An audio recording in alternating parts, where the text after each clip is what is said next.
안녕하세요. 저는 차남 시부를 둔 30대 며느리입니다. 제게는 착한 시부모님이 계세요. 시부모를 일컫는 소개에 착하다는 수식어가 무척 어색할 수 있다고 생각하는데요. 저도 제가 이렇게 귀여운 시부모를 만나게 될 줄은 몰랐네요. 남편을 사랑하니까 조금은 손해보더라도 시부모님 잘 모셔야지 생각하며 결혼을 시작했는데 딸 같은 며느리라는 말의 진리를 경험하게 되었습니다. 그냥 저는 시댁에서 며느리 타이틀을 단 딸이었다는 거죠. 그만큼 시부모가 저를 많이 편하게 대해주고 위해줬다는 겁니다. 그래서 제 결혼 생활에 스트레스가 없었냐고요? 그랬다면 이런 사연 커뮤니티를 찾지 않았겠죠. 제가 그냥 인터넷상에 고민을 올렸다가 우연히 사연들을 접하게 되어 이곳까지 찾아온 건데요. 웃기게도 저의 스트레스 근원은 시댁이 아닌 시댁의 큰집 사람들 때문이에요. 저 우리 시부모님을 친정 부모님만큼 아낍니다. 저한테 물심양면 퍼주시는 우리 시부모님이 제 사람들이나 마찬가지예요.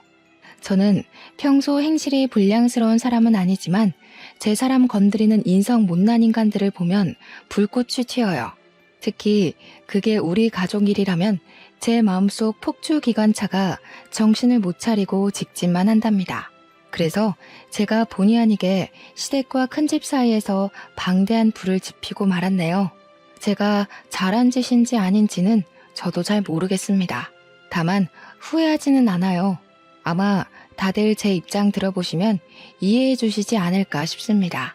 어디 한번 들어보시고 판단해 주시겠어요? 저는 결혼에 대한 생각이 그렇게 없는 나이에 결혼을 원하는 남자를 만나서 시집을 가게 되었습니다. 결혼에 대해 부정적인 인식이 늘어가는 요즘, 세상에서 저는 딱히 해도 되고 안 해도 되는 입장이었어요. 그래도 시부모 때문에 고충을 많이 겪는다는 고민들을 보면 안 하는 편이 좀 더 낫지 않나 정도만 생각하는 사람이었죠. 그런 저를 결혼에 대해 긍정적으로 바꾸게 해준 사람이 남편입니다. 남편은 저보다 한 살이 많았는데 또래에 비해서 생각이 점잖고 결혼에 대한 가치관이 고지식하지 않았어요. 실제 허세 부리는 부분도 없었고 너무 과하게 잘해줘서 상대방이 김칫국 마시게 하지도 않았습니다. 그냥 연애하는 내내 쭉 한결같은 사람이었다는 겁니다. 감정 기복 활활 타오르는 제게 남편의 존재는 잔잔한 호수와도 같아서 제 안에 있는 쓸데없는 불길을 조절할 수 있었어요. 게다가 부부가 되려면 은근 중요한 코드인 유머 감각도 저랑 아주 쿵짝이 잘 맞았어요. 처음으로 누군가와 한 지붕 아래 살아야만 한다면 남편이 제 곁에 있었으면 좋겠다고 생각했죠. 그래서 남편이 먼저 해준 프로포즈에 앞뒤 생각 안 하고 기쁘게 받아들였습니다. 청혼을 받고 나니까 남편 집안이 궁금하더라고요. 남편이 간단하게 얘기해 준 적은 있어도 그건 시댁 집안의 형편 정도지 어떤 분위기의 집안인지는 들어보지 못했습니다. 제 질문에 남편은 흔쾌히 집안 얘기를 꺼냈는데요. 남편 얘기만 들었을 땐 시부는 남편과 비슷하면서도 늘 헛소리를 안 하는 분이라 했고 시모는 점잖은 시부에 비해 조금 애교 있고 웃음 많은 사람이라고 했습니다. 그 말만 들었는데 왜 시부모에게서 저와 남편의 향기가 나는지 모르겠더라고요. 어딘가 모르게 비슷한 결이라고 생각이 되어서 그런가 시부모에 대한 긴장은 크게 하지 않았습니다. 역시나 시부모는 인품이 훌륭하신 분들이었어요. 우선 저를 많이 사랑해줬고 딸이 없는 집이라서 그런지 마치 딸이 생긴 것 같다고 특히 시모가 제게 많이 관심을 줬습니다. 시부모 반응이 이런데 친정에서는 얼마나 고마웠겠어요.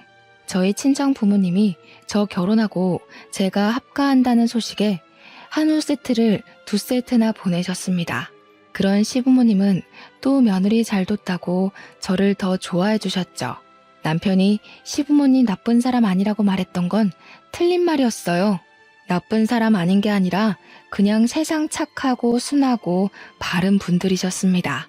특히 시모는 제가 시모를 졸졸 따라다니면서 집안일을 배우려고 해도 가서 TV 보고 앉아있으라고 젊을 때 몸 사려야 한다며 저를 자꾸 주방에 못 오게 하시는 분입니다. 하지만 저는 제가 좋아하는 사람에게 잘해주고 싶은 고집이 장난 아니거든요. 그래서 끝까지 시모 옆을 붙어 다니며 시모와 같이 어울려 노는 걸 즐겼습니다. 시모는 딸 같다 하다가 한 번씩 실수로 딸이라고 부른 적도 있었어요. 그렇게 시모랑 가깝게 지내기를 7개월이 지났을까요? 다음 달 명절을 앞두고 있는 상황에서 시모가 달력 날짜를 보며 몇 번이고 한숨을 쉬더라고요. 웬만하면 어두운 얼굴 안 하시는 분인데 표정이 근심이 가득해 보였습니다. 제가 또 안 물어볼 수 있나요? 시모한테 가서 고민 있으면 저한테 털어놓으라고 했죠. 그때 처음으로 시댁을 괴롭히는 큰 집에 대한 존재를 듣게 되었습니다.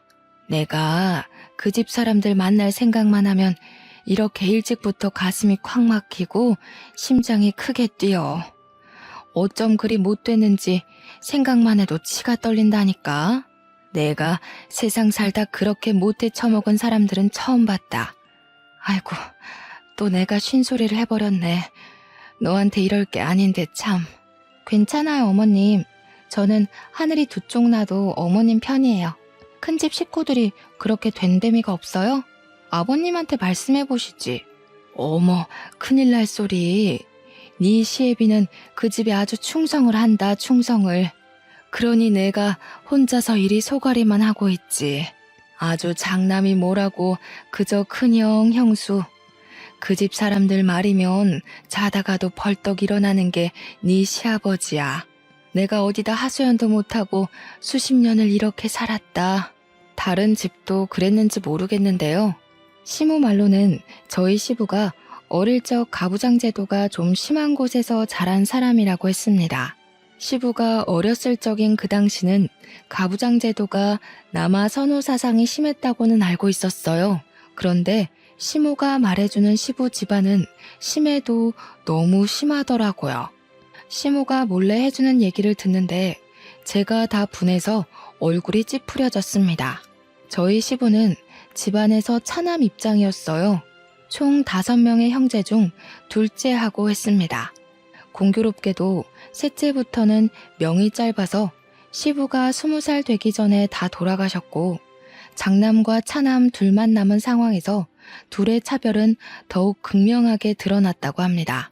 제 눈에는 정숙하게만 했던 시부의 숨겨진 처지를 시모한테 듣고 알게 되었는데 시대를 그렇게 타고나지만 않았어도 우리 지혜로우신 시부가 그런 분한 취급은 당하지 않았을 겁니다. 들어보니 시부는 시 조부모 집에서 홀대당하는 것에 익숙한 사람이었어요. 시부는 단 한순간도 따뜻한 대접 없이 자란 차남이었는데 일단 밥 먹는 것부터 편애가 바로 드러났더라고요. 시조부랑 장남은 큰 상에다 늘 따뜻한 밥과 빛깔 좋은 반찬들이 차려졌는데 시조모랑 시부 그리고 그의 잡다한 입들은 남은 반찬을 먹거나 따뜻한 밥도 남는 걸로 겨우 얻어먹을 수 있었답니다.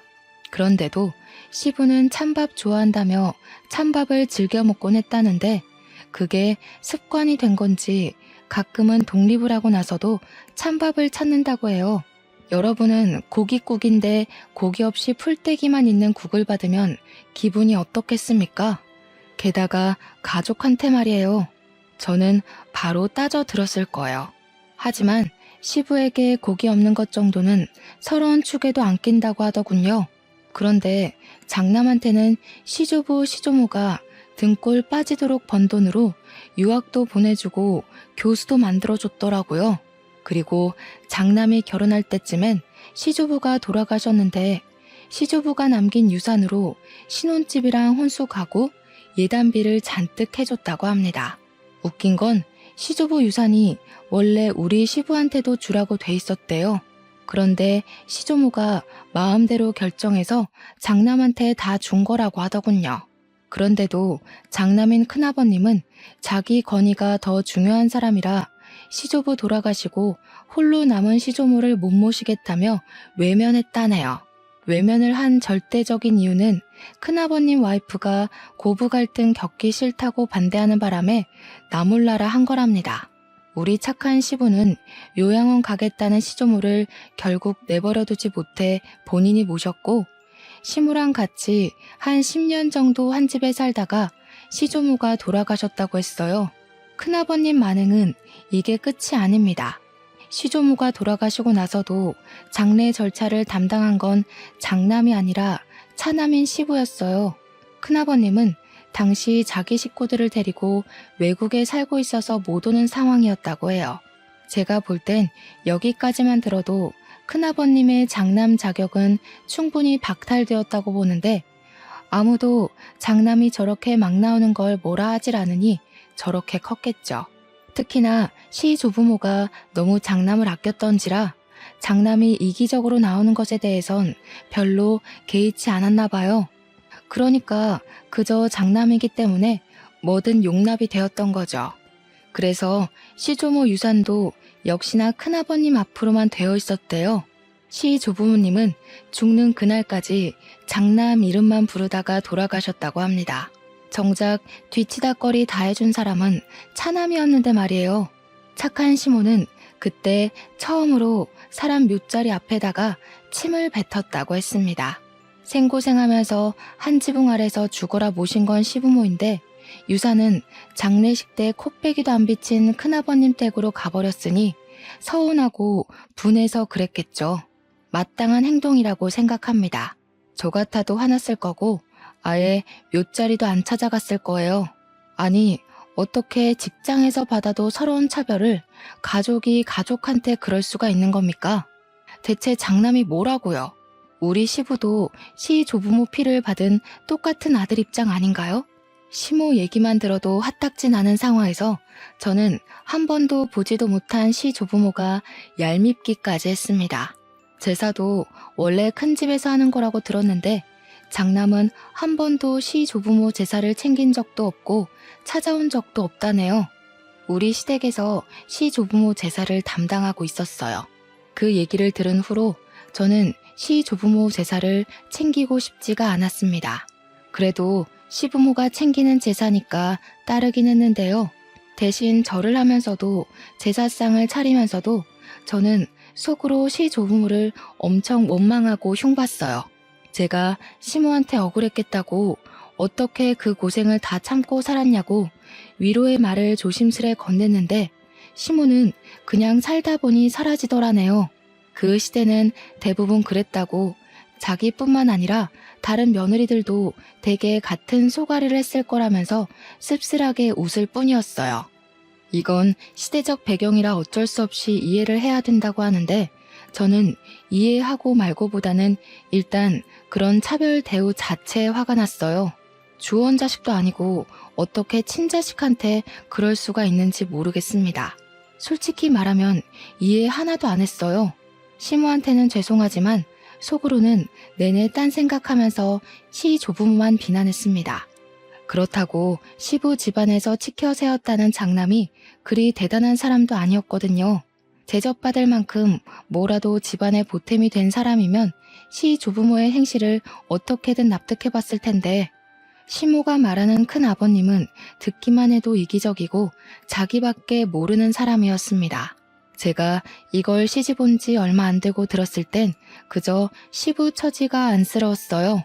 그래서 착한 시부에게 더 잘해드리고 싶었고 시부의 경고는 귀 기울여 듣고 고치려고 했습니다.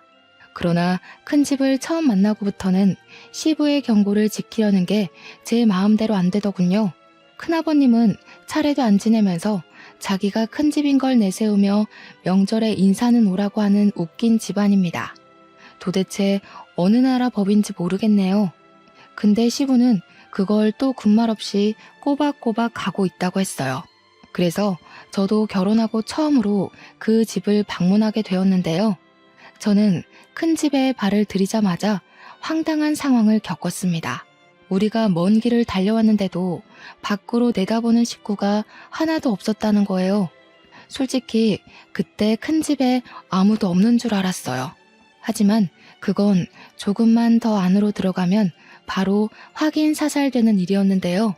큰아버님은 TV를 보고 있었고 큰어머님은 주방에서 음식 재료를 다듬고 있었어요. 무려 2시간이나 걸리는 거리를 차까지 막혀서 4시간 만에 도착했는데도 반기는 사람이 없었습니다. 자주 왕래하는 사이도 아닌데 적어도 오는 길 고생 많았다고 한마디는 해줘야 되는 거 아닙니까? 그런데 우리가 모습을 드러내자마자 큰 집사람들이 하는 첫마디가 뭔 줄 아시나요? 해 떨어지고 올 작정이었냐? 네 형수가 혼자서 저 많은 거 다 다듬느라 허리가 두 쪽 났다. 오늘 같은 날은 당연히 차 막히는 거 몰라? 생각이 있으면 일찍 나섰어야지. 저게 큰아버님이 시부한테 처음 던진 말입니다. 어디 큰아버님만으로 끝이게요? 큰어머님도 뒤처질세라 주방에 들어간 시모한테 쓴소리를 뱉었어요. 아이고 참나, 손님 나셨어. 오다가 어디 고랑이라도 빠져 죽은 줄 알았네. 더 늦었으면 짜증나서 그냥 돌아가라 할 뻔했어. 물 한 모금도 못 먹고 일만 했더니 입이 바싹 말라 죽겠다. 말할 기운도 없네. 내가 손질은 다 했으니까 수월할 거야. 6시까진 끝내라. 인상 팍 쓰면서 우리 시모한테 앞치마를 툭 던져주고 주방을 나가는 큰어머님을 보는데 와, 인사하기 싫더라고요. 그래서 큰어머님이 주방 빠져나오며 저랑 눈이 마주쳤는데 제가 그냥 쌩까버렸습니다. 큰어머님 시선이 계속 저를 따라오는 게 느껴졌지만 무시하고 우리 시모 따라 주방에 쏙 들어가 버렸어요. 이렇듯 직접 본 큰집 사람들 행실은 말로만 들은 것보다 훨씬 더 저를 화나게 했어요. 우리 시부모를 종부리듯 당연하게 행동을 하는데 제가 아끼는 분들을 그렇게 대하는 인간들한테 화가 안 날 수 있나요?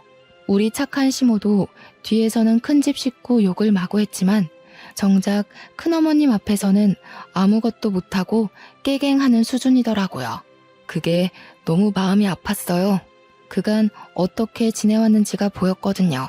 큰 집에 있는 며느리들은 맞벌이 한다고 원래부터 명절의 음식 자체를 못하는 사람들이라고 했는데요. 그래서 저희 집을 명절보다 하루 일찍 불러서 이렇게 부려먹으셨대요. 무슨 이유건 간에 이건 좀 아니지 않나 싶어 남편한테 물으면 남편도 좀 보기 불편하긴 한데 너무 어릴 때부터 이렇게 해왔던 거라 자기가 어떻게 할 수가 없었대요. 한 번은 사춘기 때 큰아버님께 대들어봤는데 되레 시부모한테 혼이 났다고 합니다. 우리 시부모가 얼마나 마음 좋은 사람들인데 남의 손에 굴려지는 걸 보니 눈앞에서 보니까 제 속이 부글부글 열오르기 시작했어요. 분명 시부모도 말만 안 하고 있을 뿐 참고 있을 거라고 생각합니다. 하지만 남편도 어쩌지 못하는 걸 제가 뭐라고 감히 시가 친척에 간섭을 할 수 있겠습니까? 그래도 초면인 큰집 어른들한테 네네 하며 굽신거리고 싶지는 않았어요. 그래서 시모더러 남 시키지 말고 혼자 일해야 된다는 큰어머님의 말을 못 들은 척하고서 저는 시모 하는 걸 뺏어 들었어요. 시모를 적극 도우는 방향으로 제 분을 풀려고 노력했습니다.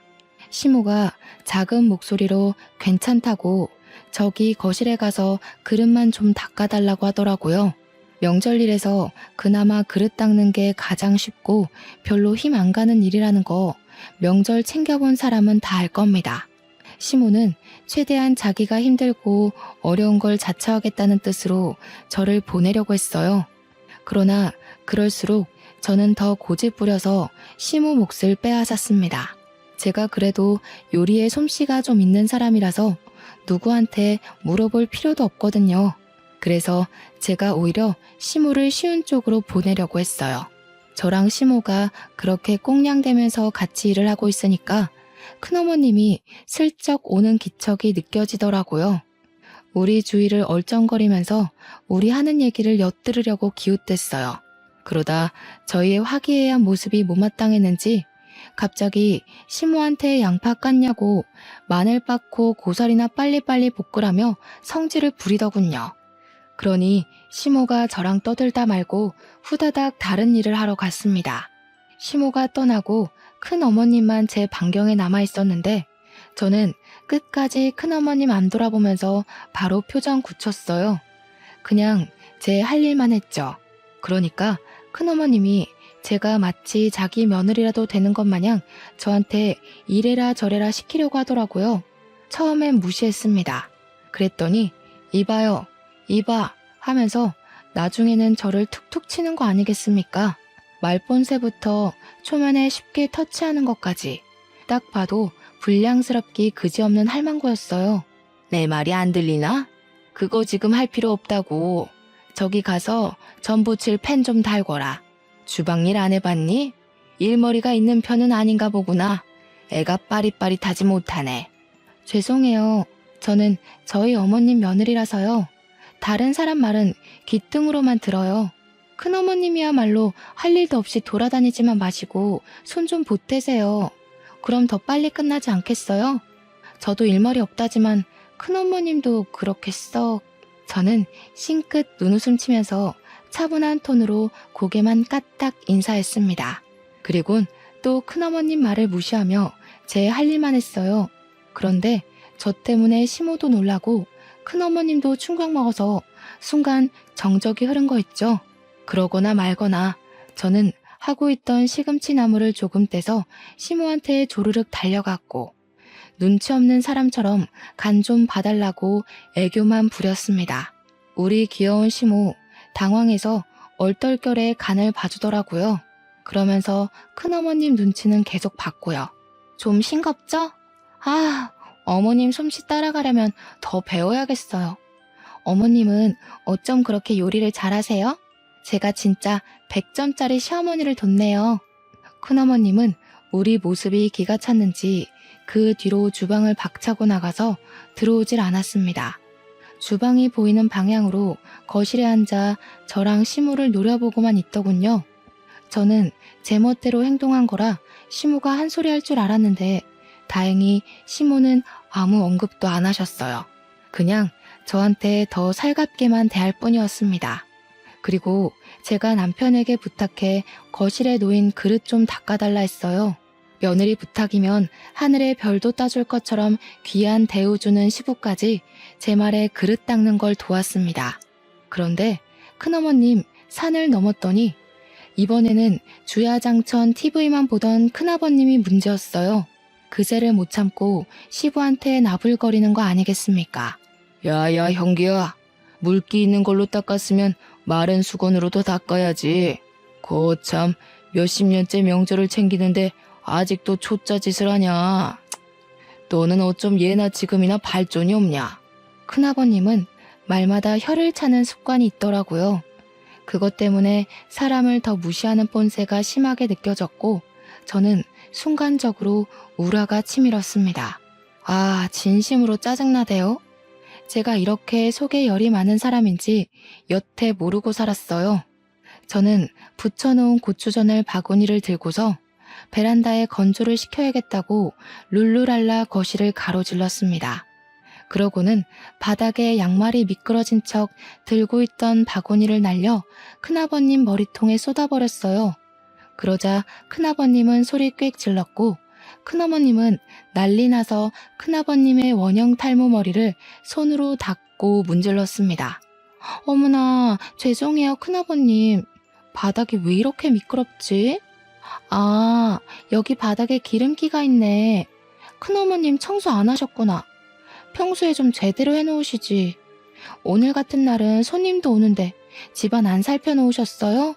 그런 건 저도 아는 기본인데 아쉽네요. 뭐야? 얘, 뭐 이런 애가 다 있어? 동서 당장 이리 안 튀어와? 무슨 이딴 계집애가 다 있냐고. 대체 며느리 교육을 어떻게 시키는 거야? 시모는 큰어머님 앞으로 조르륵 와서 죄송하다고 머리를 조아렸습니다. 그럼에도 며느리가 실수했다든지 며느리가 잘 몰라서 그랬다든지 제 잘못이라는 건 언급하지 않았어요. 그냥 형식상 상황을 크게 안 만들려고 사과하는 뉘앙스처럼 들렸습니다. 큰어머님은 그런 시모의 사과를 듣기 싫다고 호통치면서 큰아버님 머리통 식힐 수건을 빨아오라고 시켰고 시모는 급하게 욕실로 뛰어갔죠. 남편이랑 시부가 나서서 쏟아진 전을 치우는데도 우리 식구들 중 제 탓을 하는 사람은 아무도 없었습니다. 그저 묵묵히 큰아버님, 큰어머님 불호령을 듣고만 있었어요. 우리 식구 전부가 다들 행동 싸 보이지 않게 무게를 유지하고 있었는데요. 유독 저만이 유난을 부렸어요. 제 생각에도 제가 좀 설쳐댔던 것 같습니다. 그 말은 즉 시모한테 찬수건 심부름 시킨 큰어머님이 또 마음에 안 들더라는 겁니다. 그래서 그걸 또 가만두지 못하고 일을 저질러 버렸어요. 큰어머님, 큰일 날 소리세요. 언제 찬수건 빨아서 큰아버님 머리 식히려고요? 그 사이에 큰아버님 머리 다 화상 입겠어요. 빠릿빠릿하게 움직이셔야지. 그리곤 저는 시부가 그릇 닦느라고 젖은 수건 더럽혀 놓은 걸 주워서 큰아버님 머리에 찰싹 붙였습니다.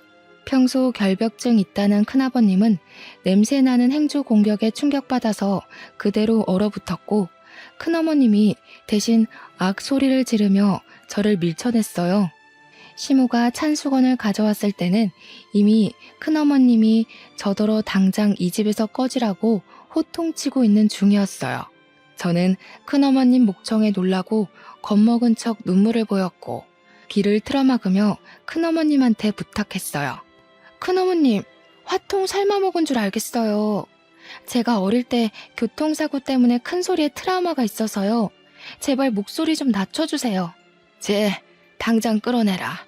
무슨 저런 년이 다 있나 몰라? 어디 어른한테 버르장머리 없이 이래라 저래라야? 빨리 꺼지지 못해? 제 도발에 얼굴까지 시뻘개진 큰어머님은 저를 잡아먹을 듯 쏘아봤습니다. 저는 겁먹은 척 얼빠져 있는 남편과 시부, 시모를 데리고 그만 가보겠다고 급하게 인사드렸어요. 물론 죄송하단 말은 해줬습니다. 시부의 가족이라니까 일말의 예의라고 봐주시면 되겠어요. 어쨌든 저도 제가 왜 큰 집에서 그런 소동을 벌였는지 모르겠어요. 풍비박산 수준으로 망쳐버린 첫 명절. 제가 제 분을 참지 못해 시부모 허락 없이 큰 집을 뒤집어 버린 거 아니겠습니까? 집에 귀가하고 나니까 그제야 시부모님 눈치가 보이더라고요. 그래서 별다른 변명 않고 입 싹 닫고서 집에 들어가자마자 무릎을 꿇었습니다. 시부모께 죄송하다고 용서를 빌었어요.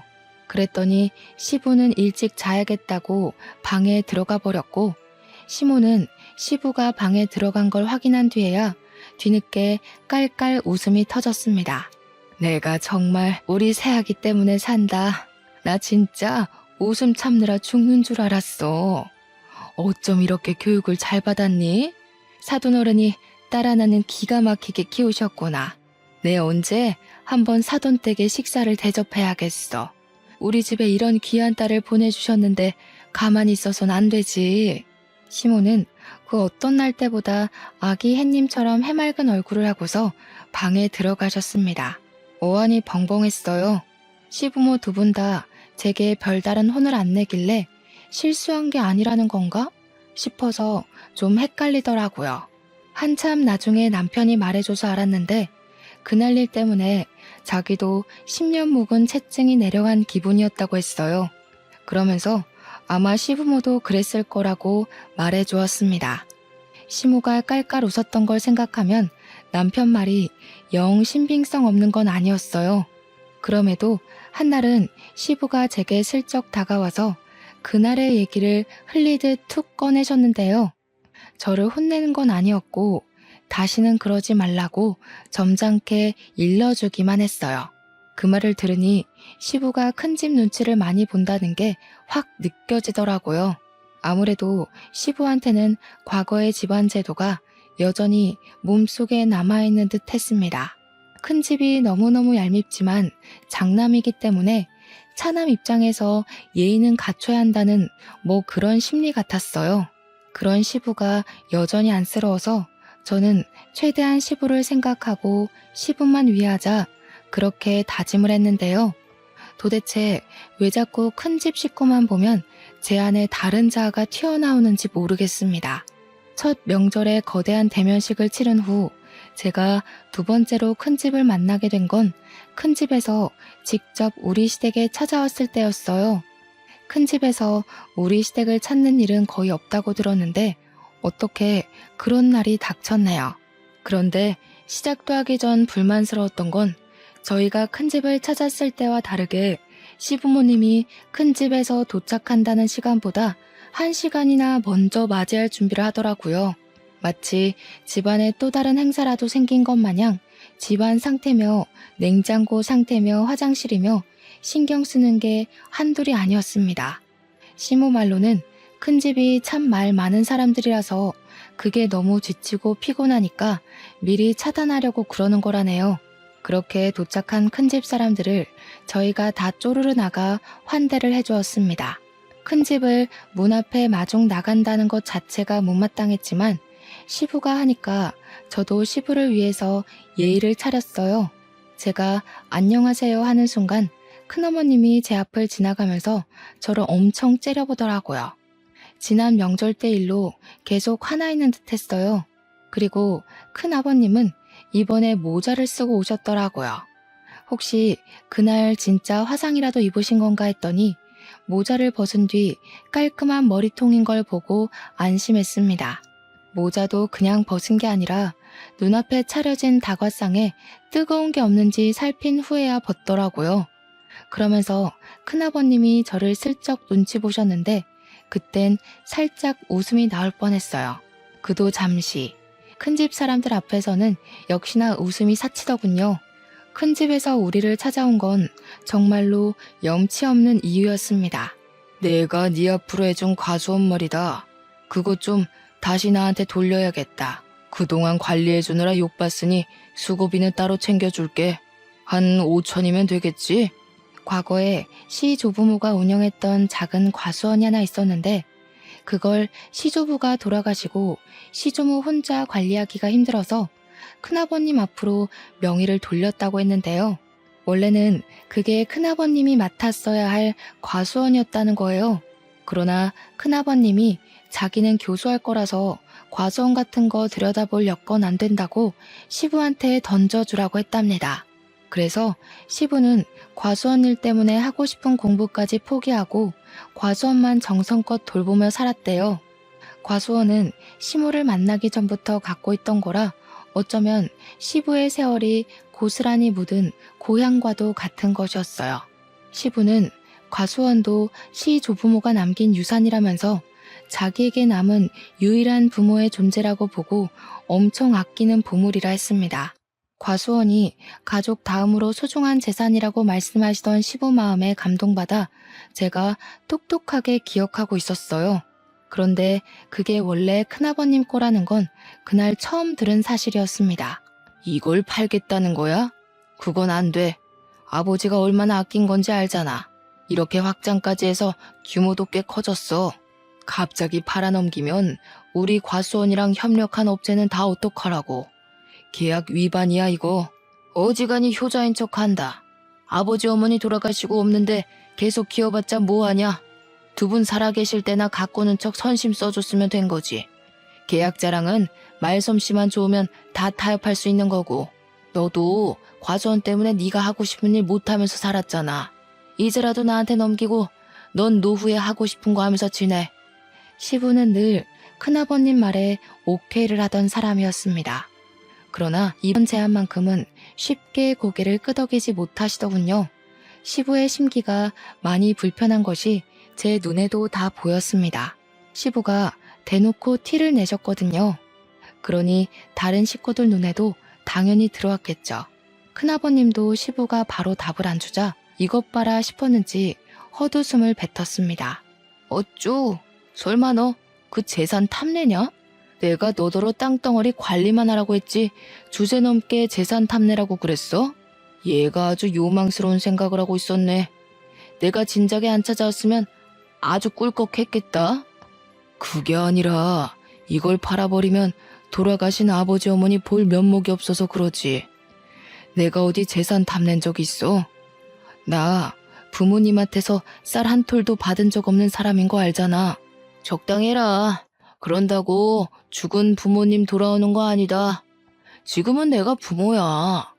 이미 죽은 사람은 더 이상 입에 올리지 말고 땅 문서나 좀 가져와봐. 집을 하나 매매하려는데 자금이 좀 부족해서. 형님, 말 좀 가리지. 부모님이 형님한테 어떻게 해줬는지 잊었어? 형님 지금 호의호식하고 사는 거 다 부모님 덕분 아니야? 다른 사람은 막 나가도 형님은 그러면 안 되지. 형님만큼은 죽을 때까지 부모님 기리고 기억하면서 감사하고 살아야 돼. 그런데 뭐? 죽은 사람? 이게 교수했다는 사람 입에서 나올 말이야? 이 자식이 약을 잘못 먹었나? 지금 대꾸하냐? 너 이 새끼 땅 넘기기 싫어서 괜히 질질 끌려는 거지? 원래 그거 내 땅 아니냐? 와, 웃기는 새끼네. 부모 앞에서 고상한 척 욕심 없는 척 하더니 결국 이거였어? 내가 아주 호랑이 새끼를 키웠구나. 어른들의 신경전은 한낱 젊은 사람들의 신경전과 차원이 달랐습니다. 쌍욕이 없는 가벼운 듯한 대화이면서도 눈빛이 주고받은 기운 때문에 분위기 무게가 정말 삼엄했어요. 매일 큰아버님한테 져주던 시부가 처음으로 의지를 굽히지 않자 두 분의 팽팽한 기싸움은 더 무섭고 길게 이어졌습니다. 그 상황에 큰어머님은 재산 문제는 남자들끼리 얘기해야 된다고 시모를 데리고 자리를 떴어요. 당연히 저도 우리 시모를 따라 나섰고요. 그런데 알고 보니 큰어머님은 자리를 피해준 게 아니라 시모한테 겁박 주려고 방에 끌고 온 거더군요. 괜히 법정 싸움으로 치닫지 말자 동서. 우리 아들들 돈 많은 집 며느리한테 장가간 거 알지? 첫째 며느리가 법조인이야. 괜히 서로 피보면서 영 끊는 짓 하지 말고 쉽게 가자고. 제가 뭐 마음대로 결정할 수 있는 일인가요? 남자들 결정에 따르는 거지. 듣자 하니까 남편은 별로 안 남기고 싶어 하는 것 같은데 저는 남편 말 따를 겁니다. 저한테 이러시는 거 아무짝에 소용없어요. 말기 못 알아먹네. 그래서 지금 버티겠다는 거야? 우리 며느리한테 전화해. 아무리 명의가 너희 쪽으로 돼 있다고 해도 우리 며느리가 법조인인 이상 너희들 손해야. 팔은 안으로 굽는 법이거든. 나 세 번째까지는 곱게 안 묻는다. 땅 문서 어딨어? 난 그런 거 모른다니까요. 그런 중요한 것들은 남편이 다 관리하지 난 아무것도 손 안 대요. 솔직히 내가 안다고 해도 별로 알려주고 싶지는 않네요. 저희 집에 뭐 하나 신경 써준 적도 없잖아요. 시모는 제가 옆에 있어서 그런지 나름 용기 내서 큰어머님께 할 말을 잘하셨습니다. 그런 시모가 자랑스러웠어요. 큰어머님을 화나게 하는데 충분히 성공했더라고요. 얌전한 고양이가 부뚜막에 올라간 셈이었죠. 하지만 큰어머님이 참지 않고 법조인 며느리한테 전화를 걸겠다고 폰을 들었을 때 시모 표정은 금세 후회를 되찾았습니다. 시모 눈동자가 불안으로 떨리는 걸 봤어요. 시모는 아마 시부와 의논 없이 혼자 결정하는 걸 잘 못하는 것 같았고 시부 허락 없이 큰일을 만들지도 못하는 사람 같았습니다. 그 사이 큰어머님은 진짜로 첫째 며느리에게 전화를 걸었어요. 그런데 신호음이 가기도 전에 곧바로 전화가 꺼졌습니다.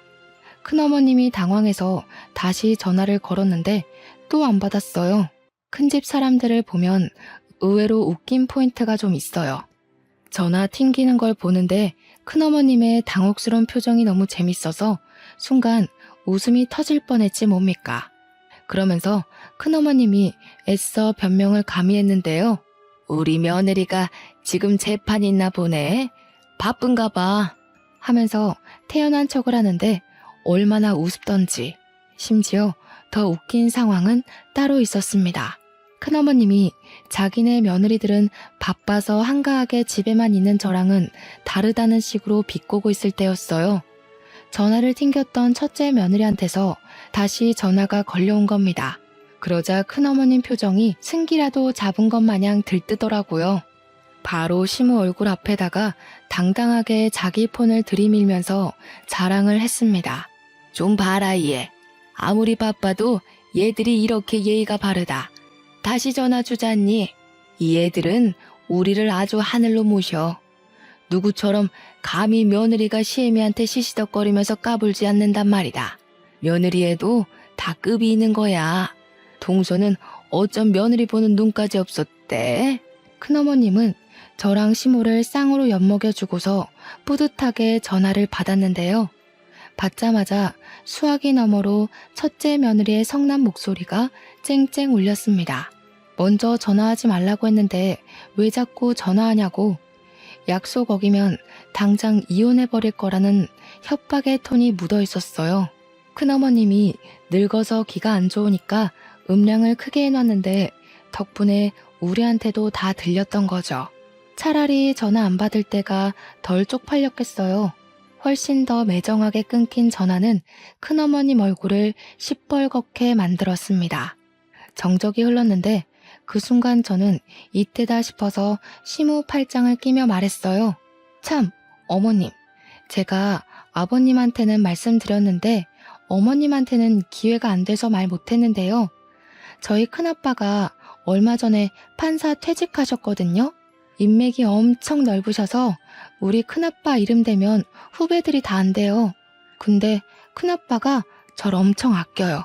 제가 시집갈 때 아빠 말고 큰아빠가 울었거든요. 잠깐만 기다려보세요. 저도 오랜만에 전화 좀 해봐야겠네요. 거기서 시모는 역시 계속 얼떨떨하게 저를 바라봤고 큰어머님만 어리둥절했어요. 큰어머님이 진짜로 자기 며느리한테 전화를 걸었던 것처럼 저도 거짓말 않고 진짜로 큰아빠한테 전화를 했거든요. 역시 우리 큰아빠. 컬러링 들리기도 전에 받더라고요. 큰아빠 집에는 아들밖에 없어서 시부모가 저를 예뻐해주는 것처럼 큰아빠도 제게 딸 그렇게 불러줍니다. 큰아빠, 오랜만에 전화해서 이런 말부터 하는 거 미안해. 우리 아버님이 아버님 명의로 된 가수원을 갖고 있는데 그걸 자꾸 무단으로 달라고 협박하는 사람이 있어서 아무래도 우리가 소송해야 될 것 같아. 큰아빠가 손 써줄 수 있죠? 당연하지, 누구 부탁인데.